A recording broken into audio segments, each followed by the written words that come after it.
America সহ বিভিন্ন জায়গায় ডিএনএ টেস্টের জন্য রিকোয়েস্ট পাঠানো হয়েছে এবং এগুলো আসার জন্য আরও কিছু সময়ের প্রয়োজন। এটি শুনানির জন্য এসেছিল।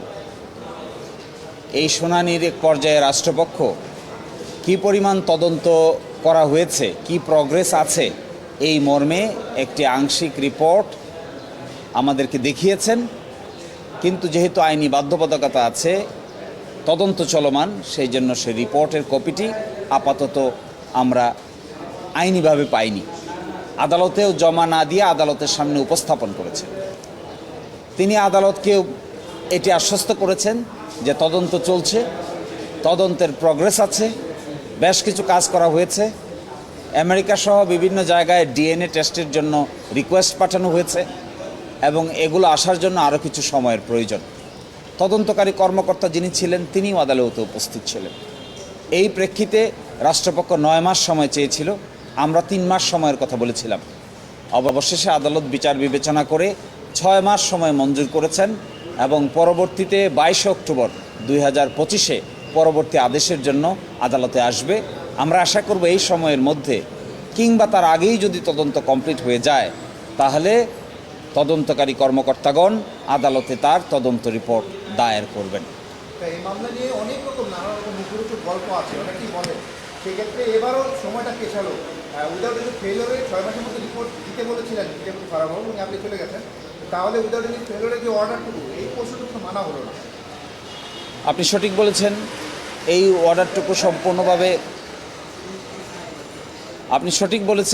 অর্ডারটুকু সম্পূর্ণভাবে মানা হলো না।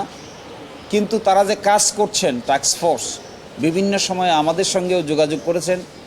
আরও সংশ্লিষ্ট ব্যক্তিবর্গ যারা জেলে এবং জেলের বাইরে আছেন তাদের সঙ্গেও কথা বলেছেন, তাদেরকে এক্সামিন করেছেন, করে তারা মনে করছেন এটি রহস্য উন্মোচনের জন্য আরও কিছু সময়ের প্রয়োজন।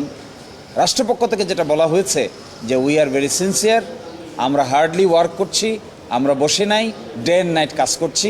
12 বছর আগের ঘটনা হওয়ার কারণে অনেক কিছুই ডিসঅ্যাপিয়ার হয়ে গেছে, অনেক কিছুই সিনে নাই, সার্কামস্ট্যান্সেস সব কিছু বিশ্লেষণ করে পাওয়া যায় না। এই জন্য অধিকতর সময়ের প্রয়োজন। তারা ডিএনএ টেস্ট যেটা পাঠিয়েছেন বলছেন, সেটি ফেরত আসতেও আরও কিছু সময়ের প্রয়োজন। ফলশ্রুতিতে রাষ্ট্রের এই যে দীর্ঘতে আমি বলবো না, আমি মনে করি তারা সিনসিয়ার, তারা ওয়ার্ক করছে, রহস্য উন্মোচন এখনও করতে পারে নাই।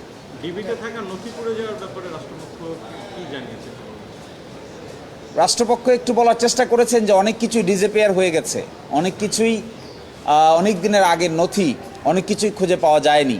সিডি, ডিভিডি কোন জায়গার কি হয়েছে, মিসপ্লেস হয়ে গেছে, যথেষ্ট জায়গায় নাই, এই সমস্ত কথা তিনি বলেছেন।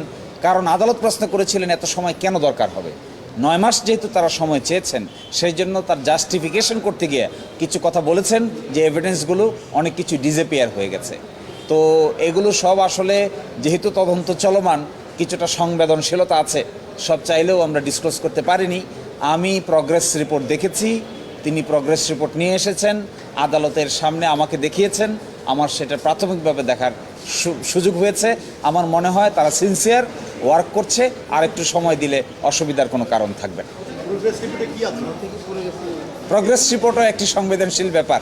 প্রগ্রেস রিপোর্টে অনেক কিছুই আছে যা সব কিছু আপনাদেরকে এখন বলতে না পারার কারণে আমি দুঃখিত। তবে আমার কাছে মনে হয় প্রগ্রেস রিপোর্টে যে ইন্ডিকেশনগুলো দেখা যাচ্ছে, ওই ইন্ডিকেশনগুলো অনেক ডিপ এবং শিক্ষিত মানুষের ইনভেস্টিগেশনের লক্ষণ।